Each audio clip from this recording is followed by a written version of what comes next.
Le parc national de Droumès relève sur le plan administratif de la délégation de Dégage, gouvernorat de Tozeur, dont il est distant d'environ 35 km au nord-est. Il couvre une superficie de 8000 hectares, répartie en zones montagneuses, 3000 hectares, zone de piémont, composée essentiellement de glacis, 3800 hectares, et les steppes halophiles de Chott-el-Djerid, 1200 hectares.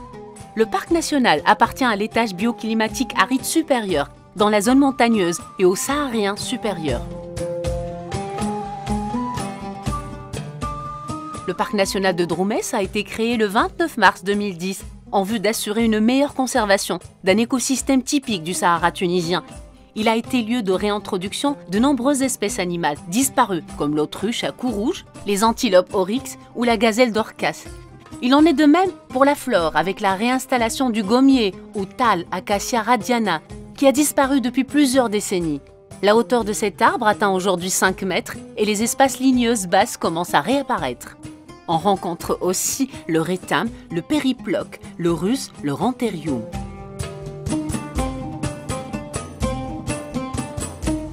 La montée sur les hauteurs des Jebal Mora, Kibiriti et Taferma donne des vues imprenables sur les Chott vers le sud, sur les vallées taillées à l'intérieur des montagnes et sur les piémonts des versants nord.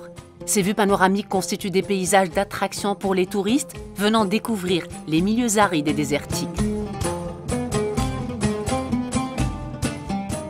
Le parc présente par ailleurs un intérêt géologique certain, des reliquats d'habitats troglodytes et des fossiles, des sculptures résultant de l'érosion hydrique et éolienne confèrent au parc une attractivité, laquelle est renforcée par des paysages typiques formés des crêtes de la chaîne montagneuse pré-saharienne, Mora, Kébirti et Taferma au nord et du Chott-el-Djerid au sud.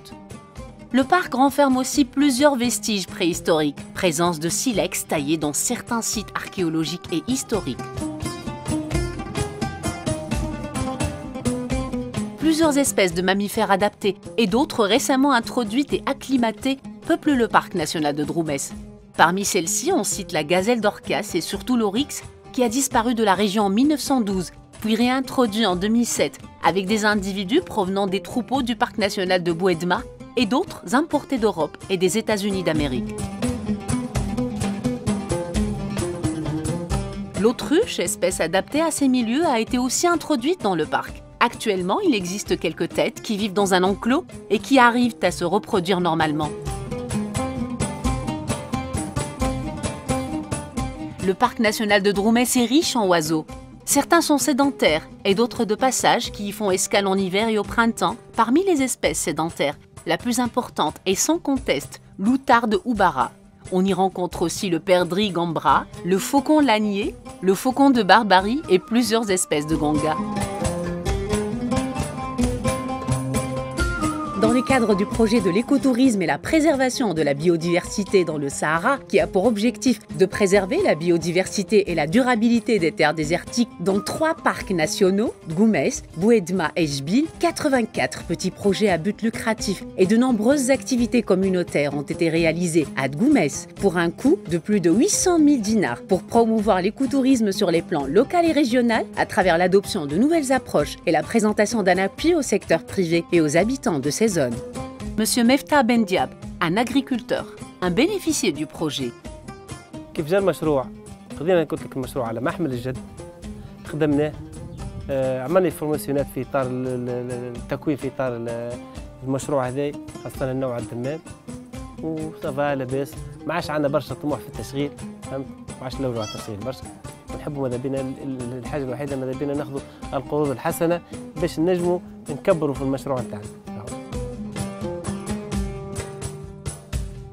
L'accessibilité du parc est aisée. Il dispose aujourd'hui d'une infrastructure qui comprend un écomusée ayant une architecture typique et respectueuse des matériaux locaux et une tour de contrôle à l'entrée.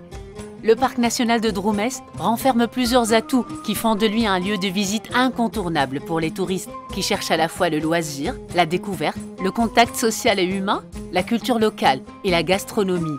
Le tout en combinant entre écotourisme et tourisme saharien.